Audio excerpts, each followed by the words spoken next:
சமயபுரம் சன்னதியின் வாசலிலே லோக சங்கரியே உருகி நின்றோம் பூசையிலே.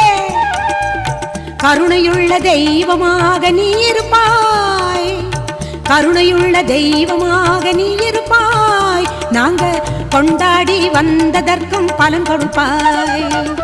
ஈஸ்வரியே மகமாயி மாரியம்மா, நாங்க எண்ணி வந்த வரம் கொடுக்க வாரும் அம்மா.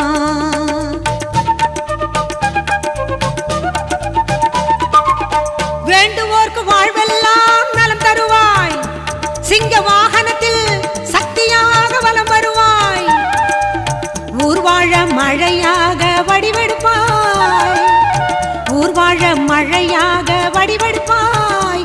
இந்த உலகத்துக்கே உன்னருளால் குடை பிடிப்பாய். ஈஸ்வரியே மகமாயி மாரியம்மா.